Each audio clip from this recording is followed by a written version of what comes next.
I didn't start playing basketball until like sixth grade. The rest is history.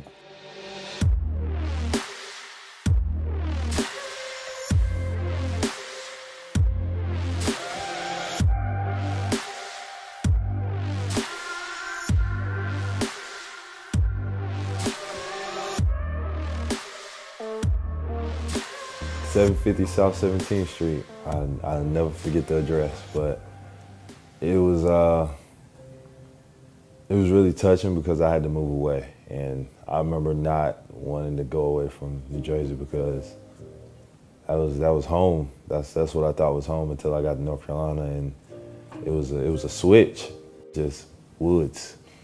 So I feel like it was a reality check for me. If New Jersey hadn't have been bad the way it was when I was younger, probably would have never moved to North Carolina and became who I am today. We didn't have family members that just come right in and stand in there, let him see them shoot up a needle or nothing like that. In the city, he looking right out the window at it. And I said, no, I'm just gonna take my baby down south and just let him be free.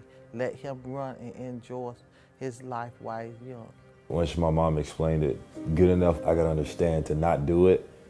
It was easy for me to just stay away from it. And becoming the man I am today, it made it easier for me to pick the people who are in my life and kind of distance myself from like the bad crowd, the right crowd. When I was younger, I was just really shy, and plus I was bigger than everybody else. So it's hard to talk to somebody, you're bigger than them and you're shy. And I slowly started to get out of it, like get out of my comfort zone, start talking to people, and that's how you develop friends. I'll get out of school at 3. My mom didn't get off till 7:30, 8, so I'm in the house by myself. So when I got the chance to hang out with my friends across the street or down the road, it was kind of like sanctuary to me because I didn't have siblings. I work every day. I mean, I didn't see Bam. You know, Bam be going to bed, and then when he practicing, he come home, I'm already in the bed. I get up morning, break his breakfast. I'm gone. Before I started playing basketball and doing extra stuff after school, it was just me and her.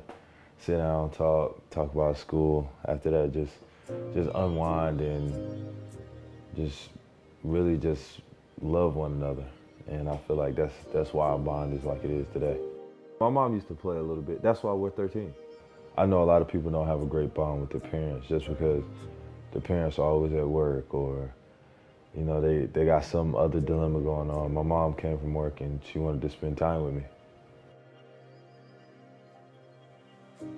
I was never one of those kids that was ungrateful about stuff that I got. Where I'm from, there's no kid that's 6'8", 6'6", and you got to go far to get big and tall, like clothes, and it was just difficult for her. I lived in a single wide trailer. Like you don't really get to pick and choose what you get. As I got older, basketball started becoming my sanctuary because my friends started getting smaller. I'm walking out of the hotel lobby and I see a guy that's probably like 6'7", 6'8", getting out of the swimming pool. And I thought he was a grown man when I saw him from an angle. I heard his voice and I knew it was a kid. I was like, that dude is huge. We were just doing a lot of skill development training and he was really, really raw. But I could tell the way he ran and jumped and moved, I was like, this kid's gonna be different. I never wanted to leave unless I had it right. So he would teach me a move and I would mess up. Try it again. And then I would go home to like where me and my mom lived, and I would be in the street trying it, like cones and drills and just working on it, just because it was just like, I gotta get it right. And then when I would go back to KG's house, I would have it and then he would teach me another move, and it was kind of like it just started stacking on top of each other. Bam has always evolved. Bam works so hard. 7th grade Bam was not 9th grade Bam. 9th grade Bam was not 11th grade Bam. I'm getting the letters coming through the mail. Then I'm getting coaches calling, and I said, oh my God, my baby. Lord, I just pray my baby make it. One minute I was in middle school, and it's your senior year. I had to pick a college. I was a hometown kid, and I wanted to stay in my state. Or you can go to Kentucky. You know what I'm saying? So it's like, and then my mom factored into that. I didn't want to be away from my mom because she was a single parent. She was going to be by herself. And then it's like, God, bro, like, what do I do? I don't know what made me not commit, but I was supposed to commit on a Friday. I pushed it back, and then I took my Kentucky visit. That's when I was like, yeah, this is home. This is where I want to go to school. Kentucky is family. The coaches, the staff, it's just a brotherhood. Everybody was in it together. Our assistant coach was really in tune to making kids better. And he didn't care what time of night it was. He didn't care what time of the day. If you wanted to work, he was willing to do that. College for me felt like forever until I look back at it now, and it just feels like it was yesterday. Then we got 4 games left. Then we're in the NCAA tournament. Cherish those moments, because once it's gone, like, you don't never get that feeling back. With the 14 pick in the draft, Bam Adebayo, he's like, I could see the comments for him, like, welcome to Heat Nation. And I was like, I'm finna get drafted. When they called Bam Adebayo number 14 for Miami Heat, he grabbed me, I grabbed him, and tears that was the best time of our life. Every emotion that you ever had, and everything looking back to that moment, you're like, bro, I just did it. You're really excited, but then I get on the phone with Pat. And then you can tell from the start, Pat is all about business. It's like, welcome to have you, can't wait to get to work. And after that, you hang up the phone, and the moment's over. My whole thing was just being open-minded and just impacting winning. NBA championship would be the best thing ever. I feel like we got a chance to do something special this year, and Coach Spo has really been emphasizing that.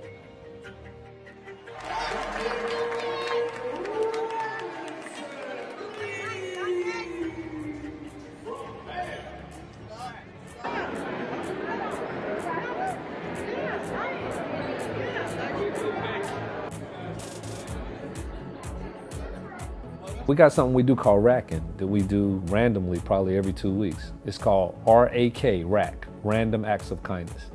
So we might just show up in Publix and pay for some lady's groceries, might be $500. We might see an elderly couple in the airport, can't afford their luggage, we pay for it. Yeah, he's been racking for 3 years straight. It's a blind kid. Bam is gonna ride the train with him and talk to him about what he sees. Okay, let's.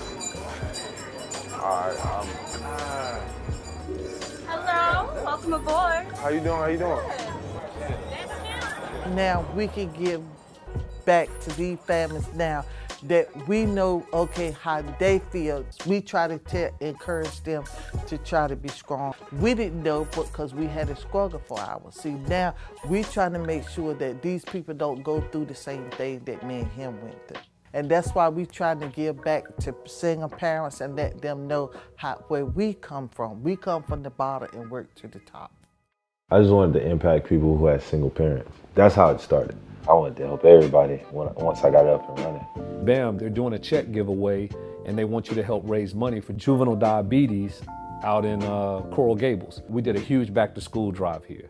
We gave away probably 400 book bags. He said, what's up with Luke and Uncle Luke and them's Liberty City Warrior football program? He said, Coach, go out there and see who needs cleats. So we did a Bam Bam Cleats for Kids. He loves it here, man. Like, Yeah, it's multicultural. It's what he likes, man. People see us sometimes when we go over here to the restaurant. They're like, what y'all doing over here? We're like, man, this is our people. What do you mean, what are we doing here? You know, I guess they're so used to athletes isolating themselves. Man, we're in Liberty City, we're in Hialeah, we're in Little Haiti, we're in Little Havana. We show up anywhere. I think it's real cool that my organization does that because there's so many different people to be touched. My whole thing for the foundation was just to help people. It's a real honor to get that award because I never thought I'd get an award for just being a helpful person. But it was at this same Thanksgiving drive, it was last year, and this lady came up to me. She was like, "Oh, thank you so much, just because, you know, I didn't think I'd be able to put food on my family's table today. I mean, for Thanksgiving." And it struck me because you walk away just feeling like a better person just because her family gets to eat this Thanksgiving. That's my whole point, just helping people just try to succeed in life. The different addresses, just a whole different person. Like South 17th Street was just a kid with an open mind. 76 Church Lane was the kid that had the dream, that wanted it and knew what he wanted. And then 50 Biscayne is a kid that's living out his dream and just trying to fulfill it.